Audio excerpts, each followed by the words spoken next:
ओम अज्ञानतिमिरन्धस्य ज्ञानाञ्जनशलाकया चक्षुर्मिलितं येन तस्मै श्रीगुरुवे नमः। श्रीचैतन्यमनोभीष्टं स्थापितं येन भूतले स्वयं रूपं कदा मह्यं कदा ददाति स्वादपदान्तिकम्। वन्देऽहं श्रीगुरुं श्रीयुधपदकमलं श्रीगुरून् वैष्णवाक्षचं श्रीरूपं साग्रजातं सहगण रघुनाथविन्तं सजीवन साद्वैतं सावधूतं परिजन सहितं कृष्ण चैतन्य देवं श्री राधा कृष्ण पादान सहगण ललिता श्री विशाखविन्ताक्ष च। नमः ओम विष्णुपादाय कृष्ण पृष्ठाय भूतले श्रीमते भक्ति वेदांत स्वामी इति नामिने। नमस्ते सरस्वते देवे गौरवाणी प्रचारिणे निर्विशेष शून्यवादी पाश्चात्य देश तारिणे।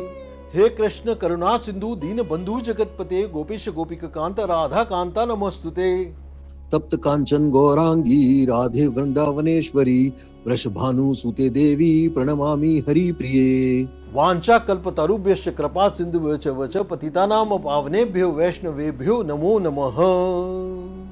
जय श्री कृष्ण चैतन्य प्रभु नित्यानंद श्री अद्वैत गदाधर श्रीवासादि गौर भक्त वृंद।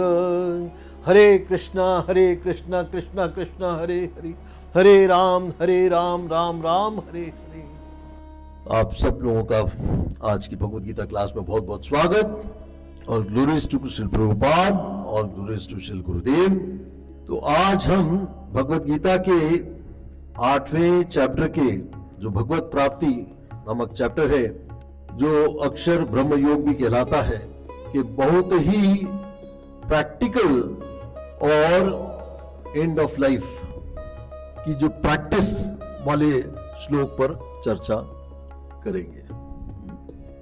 तो अर्जुन ने कई प्रश्न पूछे इस अध्याय में कि ब्रह्म क्या है, अध्यात्म क्या है, कर्म क्या है, अधिभूत या अधिदेव अधियज्ञ क्या है। और सबसे बड़ा प्रश्न था कि प्रयाण काले, मतलब मृत्यु के समय आपको कैसे स्मरण करना है, कैसे स्मरण किया जाए आपको मृत्यु के समय, आखिरी सांसों में आपका स्मरण कैसे किया जाए, ये अर्जुन के प्रश्न। तो श्री कृष्ण बताते हैं कि मृत्यु के समय मन की स्थिति अत्यंत निर्णायक होती है। जो जिसका स्मरण करता है वह उसी भाव को प्राप्त करता है। ये हमने पिछले हफ्ते की क्लास में, मेरी क्लास थी 8.6 पे, उसमें हमने चर्चा करी थी। इसलिए जीवन भर का अभ्यास अंतिम क्षण में फल देता है। तो इस बैकग्राउंड के साथ में हमें 8.10 से लेकर के 8.13 में जो भगवान ने योग प्रक्रिया बताते हैं कि कैसे मन और इंद्रियों को संयमित करके प्राण को मोहों के बीच में स्थिर करके और ओम तथा कृष्ण स्मरण के साथ देह त्याग किया जाए तो भगवत धाम की प्राप्ति निश्चित है। ठीक है, यह है पूरा इस श्लोक का और इस चैप्टर का यहां तक का बैकग्राउंड। तो इस 8-12 नंबर के श्लोक को अगर अपन स्पेसिफिकली समझने का प्रयास करें, एक बार पुनः संस्कृत में दोहराते हैं। सर्वद्वाराणि संयम्य मनो हृदय निरुध्य च मृदुन्य न प्राथमिस्तु योगस धारणाम। अगर इसकी हिंदी भावार्थ को एक बार पुनः हम अगर दोहराएं तो सर्वप्रथम बात एक इसमें यह आती है कि इंद्रियों के सब द्वारों को रोककर मन को हृदय में स्थिर करके और प्राण वायु को सिर के ऊपरी भाग में स्थापित करके योग धारणा में स्थित होना चाहिए। तो इस बैकग्राउंड के साथ, श्लोक की पुनरावृत्ति के साथ, उसके भावार्थ की पुनरावृत्ति के साथ इसको और थोड़ा सा और इसके माइक्रो डिटेल्स में हम चलते हैं कि इसे अगर एक लाइन बाय लाइन समझने का प्रयास करें तो सबसे पहली बात जो यहां पे आ रही है, सर्वद्वाराणि संयम, मतलब यह है कि हमारे जो द्वार है सभी द्वारों को संयमित करके, द्वार का मतलब है इंद्रियों के रास्ते, आंख, कान, नाक, जीभ, त्वचा और कर्मेंद्रियां, ज्ञानेंद्रियां और कर्मेंद्रियां। मृत्यु के समय मन बाहर की तरफ दौड़ता है, तो कभी भय और कभी अटैचमेंट्स, कभी अधूरी इच्छाएं। तो कृष्ण कहते हैं उस समय सेंसेस को रोकना पड़ेगा, वरना मन बाहर की तरफ भागेगा। ठीक है, तो सबसे प्रैक्टिकल पॉइंट यहां पे यह समझने का है कि यह काम अंतिम दिन नहीं हो सकता, ये अभी से नित्य और निरंतर करते रहना होगा। जैसे कि हम ड्राइविंग या हम सर्जन्स के लिए सर्जरी, इमरजेंसी में वही स्किल काम आएगी जो हम हमेशा करते रहे हो। कोई नई स्किल जो है उस समय काम नहीं आ सकती। ठीक है, मनोहृदय निरुद्ध च, मतलब मन को हृदय में रोकना।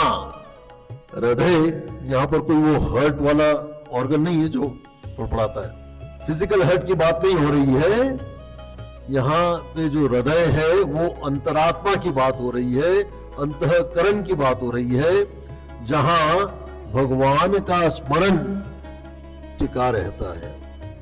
मन को भीतर खींचना है, यानी बाहरी डिस्ट्रैक्शंस छोड़कर अंदर भगवान की शरण लेना है। तो हमारे लिए हृदय में मन रोकना का सबसे आसान तरीका है हरे कृष्णा कृष्णा कृष्णा हरे हरे, हरे राम राम राम हरे हरे। मूर्धज्ञ आधाय मतलब है आत्मनः, इसका मतलब यह है कि प्राण को मूर्धा में स्थापित करना। मतलब ये एक क्लासिकल योग प्रणाली में प्राण का ऊपर की ओर प्रवाह योग शास्त्रों में कहा जाता है कि मृत्यु के समय प्राण का एग्जिट किस दिशा में हो रहा है, उससे अगला जन्म, उससे आगे की जर्नी आत्मा की तय होती है, उससे अपना आगे का डेस्टिनेशन तय होता है। तो यहां कृष्ण एक डिसिप्लिन्ड योगिक मेथड बता रहे हैं। तो यह प्रक्रिया सिर्फ मैकेनिकल नहीं है, श्री प्रभुपाद ने बहुत सुंदर तरीके से एक्सप्लेन किया है। और भक्ति योगी के लिए मूल बात है कृष्ण का निरंतर और नित्य स्मरण करते रहना, और इस योगिक टेक्निक में सहायक हो सकती है। ठीक है, लेकिन भक्ति का सार भगवत स्मरण है इस हरे कृष्ण महामंत्र के द्वारा।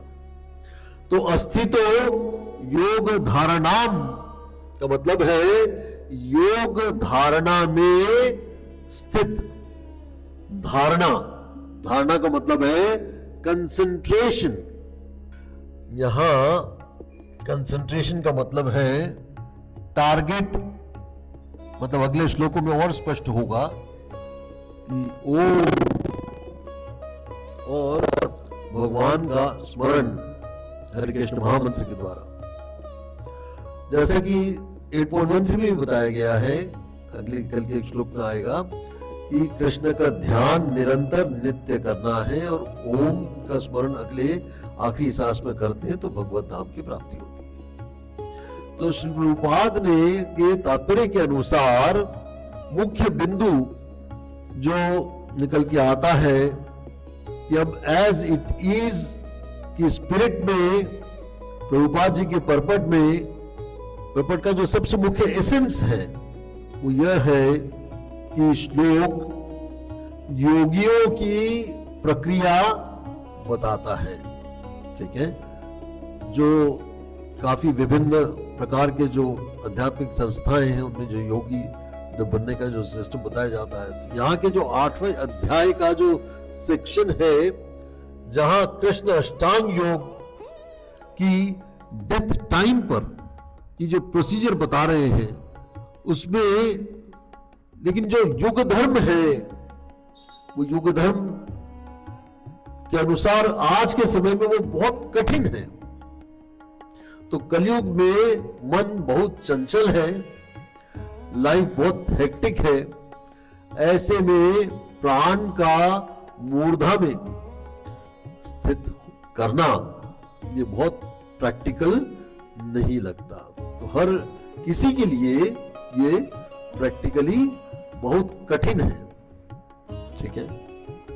इसलिए कृष्ण सबसे सरल सबसे शक्तिशाली मार्ग बता रहे हैं, भक्ति योग।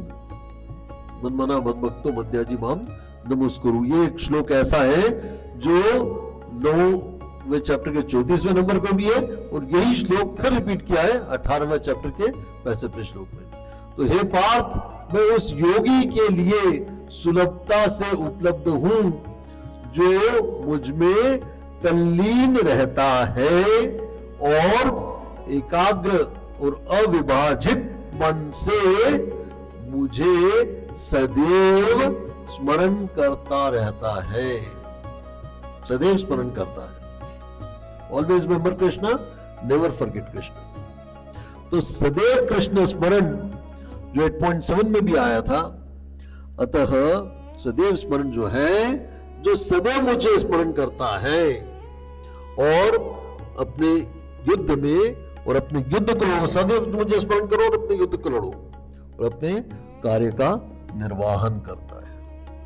अपने मन और बुद्धि को मुझ पर स्थिर कर दो, बुद्धि को स्थिर करके अपना युद्ध लड़ो। चेतना का प्रशिक्षण नाम जप, श्रवण, सेवा। तो श्री प्रभुपाद बताते हैं ये बहुत साफ है कि कृष्ण चेतना में रहने वाला भक्त अंतिम समय में कृष्ण को स्मरण कर सकता है। यही सबसे बड़ी सफलता है। अगर उसने नित्य और निरंतर हरे कृष्ण महामंत्र का जाप किया है तो उसके लिए कठिनाई अंतिम क्षण में नहीं आई। कुछ इसके सपोर्टिंग वर्सेस देखते हैं जो इसी चैप्टर में भी आते हैं।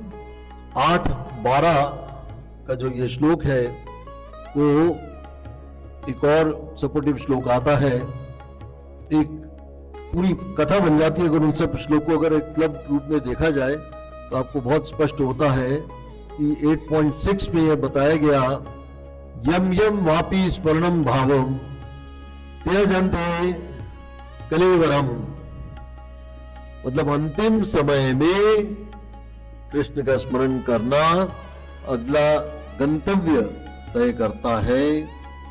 जो भी स्मरण आखिरी होगा वो आपका गंतव्य तय करेगा।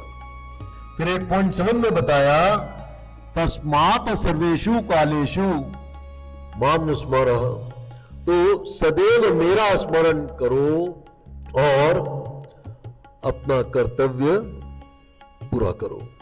यानी preparation on the death bed नहीं पॉसिबल है, all the time always remember Krishna, never forget Krishna वाली प्रैक्टिस हमको जरूरी है।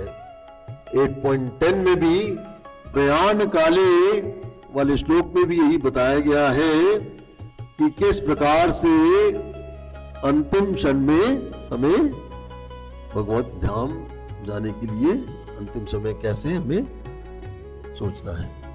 तो बहुत जरूरी बात एक और इसी प्रकार से छठे अध्याय के 47वें नंबर के श्लोक में भी इसी प्रकार से आता है, योगिनाम अपि सर्वेशः मनन्तारात्मना, मतलब सब योगियों में श्रेष्ठ जो भीतर से